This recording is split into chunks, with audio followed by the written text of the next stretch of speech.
What's going on, y'all? Welcome back to another episode of The Jump. A midweek episode. It's a day late because I just got back from California. A quick trip out there, a great time. But ball needs talked about. So we're back, and this is sadly the first episode since the passing of Sister Jean. So I need to mention that first. Rest in peace to an absolute legend. Just the 2018 run itself lifts her to the pedestal that she is at currently. Like just who she is for the sport, just the niche things that people know.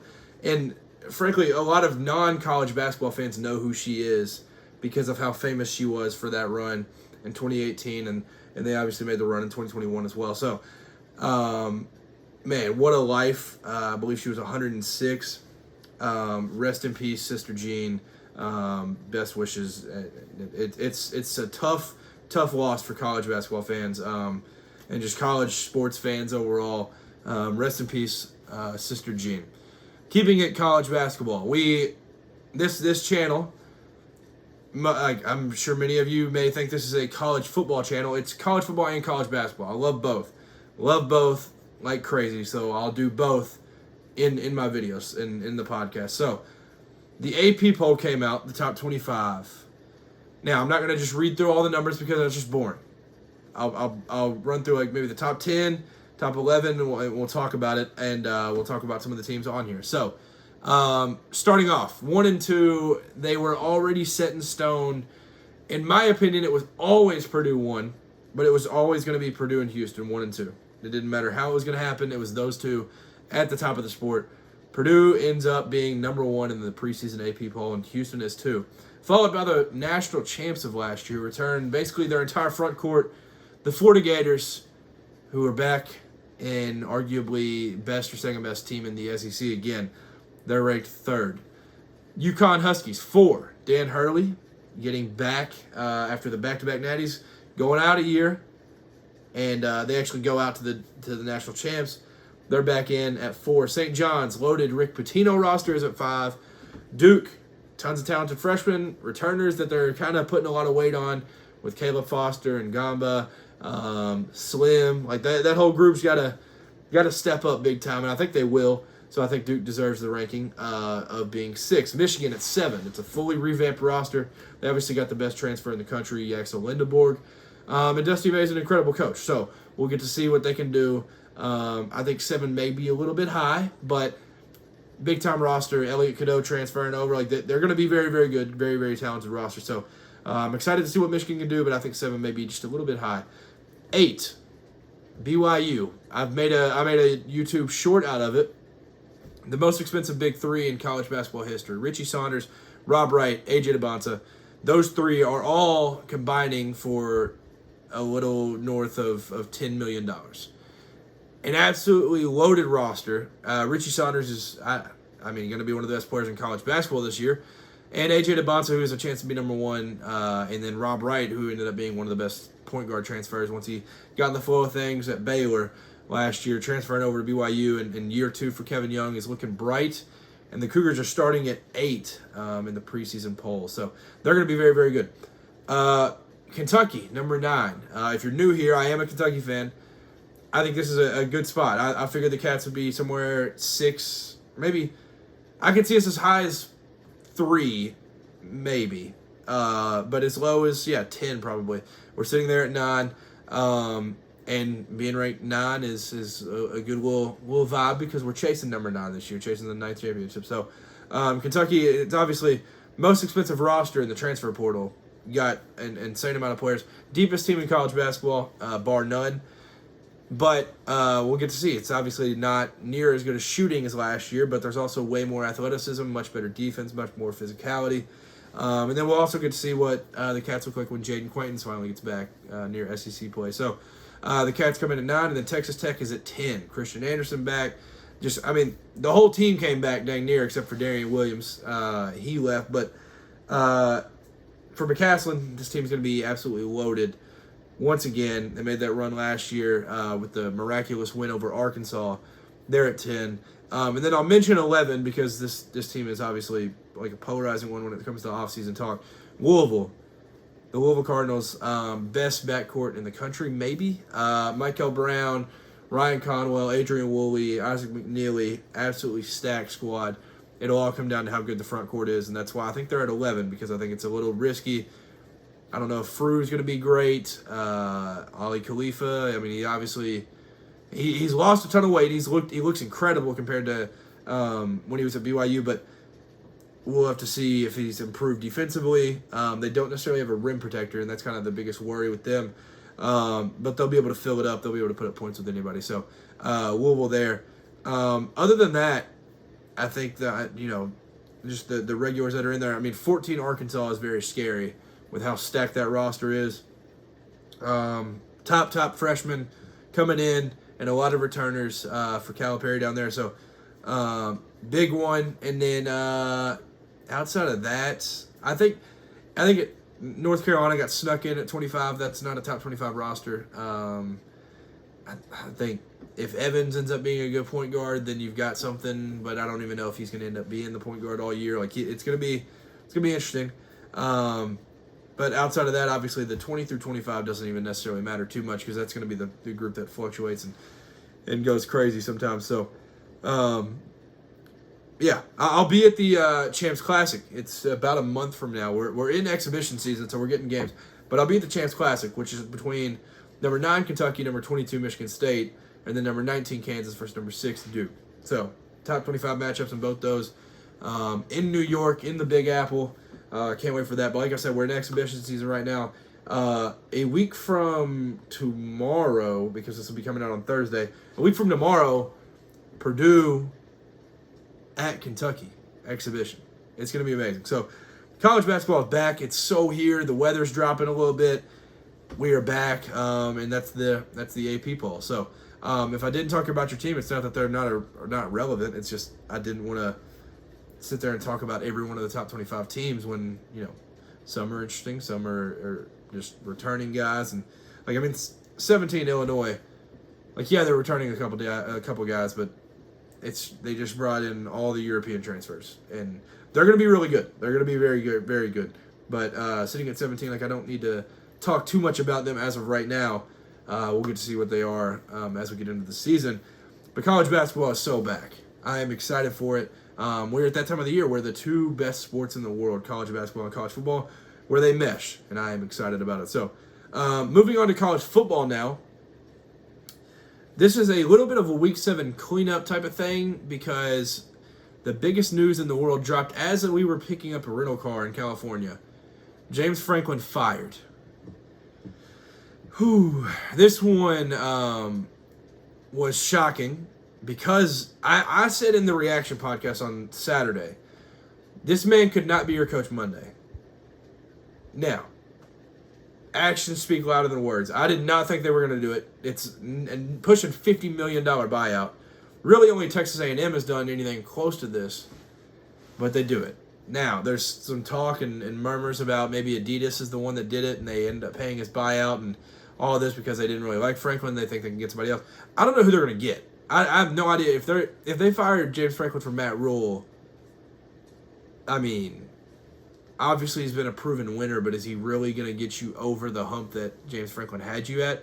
I do think it had stalled out. I don't know if James Franklin was ever going to get them over that hump, but I don't know if Matt Rule is the guy. It just feels like Matt Rule is the one that it's looking like now. Marcus Freeman has been in talks, or not talks with them, but he's been a name that's been mentioned. Just tons of. They're obviously not going to take a risky hire. They're going to go after somebody big. I don't know if it's Kurt Signetti. I don't know who it is, but Penn State now has an opening, and it's crazy. And Drew Aller got injured. Grunkemeyer gets to play against just an absolute gauntlet as he starts his Penn State career. So, but James Franklin fired. It's mind-blowing.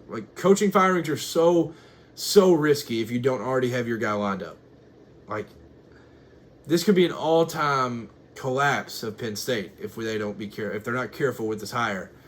You've got to make the right one, and it's got to be at the right time and with the fire to be able to build this place up. So James Franklin out. It's crazy, and you could see the players love him, but obviously he wasn't cutting it for what they're trying to get to as a program. But man, I was not expecting it. I was not expecting it at all. But James Franklin is out. So comment below what your thoughts on that were, because mine immediately were just like, wow. I could not believe it, but I think it's probably a mistake because literally 2 weeks. Wait, so it was on a Sunday. So 2 weeks and a day, literally 15 days prior to that, they had a lead on Oregon, and they nearly won an overtime whiteout game. And 2 games later, he's out. Now, obviously, those are fireable offenses. Like, those are very much, you can't lose to UCLA and Northwestern. Like, it doesn't matter how bad you're doing. Those are 2 programs that if you're in the Big Ten and you're one of the big dogs, you can never lose to those teams. They did it. And, yeah, it's understandable that they ended up firing the man. So, but I'm shocked. I think it might be a problem. It might end up being an issue. I think they should have let him finish the year. Maybe try to rally some things. Like, obviously, if they keep losing again, fire the man, get him out of here. But, like, I thought they pulled the trigger a little bit too soon because it's just 2 weeks away from, I mean, and James Franklin was on game day with the crowd praising this man. And then it's 2 weeks later he's out. So we'll see what happens. They could go another Vandy guy, go Clark Lee. I don't know what direction they'll try to go, but Penn State, obviously one of the biggest names in the sport, having an opening. It's a very, very bizarre firing. So, yeah, James Franklin out. Crazy times. My Heisman Top 10 following Week 7. We'll start at 10. 10 is Damon Williams. This man, I mentioned that he played phenomenal on Friday night. Had to get him on the list, and we're starting to figure out, get the list shaped a little bit. 10, Damon Williams out of Washington. 9, Ruben Bain, best defensive player in the game right now. 8, Dante Moore. I didn't mean to drop him this much just because of the one loss, but like, I just think the other guys need a little bit more praise than. I think Dante will work his way back up though. 7, Sawyer Robertson out of Baylor, absolute gunslinger. He's been balling. 6, Julian Sayin has been dang near perfect for Ohio State. Jeremiah Smith is his big target. At 5, yeah, I think Jeremiah Smith is still the best receiver in the sport. Now, he doesn't have the best numbers, but he's also not getting the ball a ton because of Carnell Tate, Max Clare. Like, there's other weapons out there. Now, Jeremiah Smith is still balling through all of that. So, I have him at 5. Marcel Reed at 4. They continue to win. The Aggies just keep rolling. Number 3, Carson Beck continues to just dominate. They have a chance to win one tomorrow because this comes out Thursday. They play Friday versus Louisville. So they continue to probably keep winning these games, and if he keeps playing all right, then he'll be right there the whole time. Fernando Mendoza makes a couple jumps up for me. He goes up to 2, and Ty Simpson at 1. Both of those guys are just winners, and they are very, very efficient in how they do it. They're going to get tough wins on the road. Those two arguably have the best 2 wins in college football right now. At Georgia, at Oregon. That's insanely impressive. So, big-time wins out of those 2. Ty Simpson, Fernando Mendoza, I feel like are a little bit separated from the pack. Where I also said Dante Moore was separated from the pack, so I'm kind of eating my own words. But that's my top 10 as of right now. Let me know what you all would change or who I'm missing. Obviously, there's a couple guys that you can argue should be on the list that I wasn't able to fit on there, but that's my top 10 as of right now. As we look towards Week 8, a lot of good games. I'll start with Friday. I mentioned it, the Howard Schnellenberger Bowl. For I think it's the boot is the trophy. Louisville goes to number 2 Miami on Friday night, 7 o'clock. Going to be an amazing one. I think Louisville's alive in this game, though. I think Louisville's got a shot. Miami coming off a bye, like they're gonna be ready. But Louisville's frisky. They're an interesting one. Also starting early on Saturday noon, LSU at Vanderbilt. Vanderbilt's a 2.5-point favorite as of right now. When I looked, Vanderbilt, big time opportunity. They went to LSU last year and competed for a little bit. Now they have an opportunity to get their look back on an LSU team that's been all right. I think is a good way to put it. Also at noon, 2 other elite games, Georgia Tech and Duke. If you've been a follower of the channel and listening for a while, you know I'm big on this Duke team. I had said this in the offseason, in the previews and stuff. This Duke team is legit. I'm a fan. Great defense, and that will be able to show itself a little bit. And Georgia Tech going on the road there, like Duke's been able to upset some teams in their home stadium. So at Wallace Wade, so big time game there out of the ACC. Noon, Washington and Michigan. So replay of the 2024 national championship. These are two just frisky teams. I think Michigan kind of got exposed a little bit with USC. They kind of got punked. They got ran all over by a walk-on. Now Washington on the other side, they have the Ohio State loss, and they're as ranked as an unranked team can be, but they have a chance to beat Michigan and get in the ranking. 12:45, Oklahoma at South Carolina. Number 14 on the road. South Carolina, I think, is going to end up winning this game. Very, very tough environment, even though it's an early game. Very tough place to play, and I think South Carolina's live, so they host Oklahoma. Texas Tech, Arizona State. Utah just kind of knocked Arizona State out of where I thought they were in the top tier of the Big 12. I think they're just below that. Texas Tech has a chance to continue to prove themselves. That's at 4 o'clock. They'll go to Tempe and play Arizona State. 3:30, Ole Miss and Georgia. This is game day. Number 5 at number 9. So Ole Miss going to Athens for the first time in a couple of years, but an awesome game. I'm curious to see what Ole Miss looks like, because their claim to fame win right now is LSU, who also hasn't looked great. Now, I can't just walk myself in circles just saying everybody doesn't look great, but they'll get a real test and see if the Dogs can continue to add to their home win streak as they restart after Alabama snapped it. But they need to get off the mat, and obviously Georgia had the, whatever you want to say about the game, Georgia had the win against Auburn. That's what the record books say. They need to continue that going back home to Athens. Now, third Saturday in October, Tennessee at Alabama. 7:30 at night, ABC. Going to be an amazing one. I'm excited for this one. This one's going to be, I feel like there's going to be a lot of points both ways.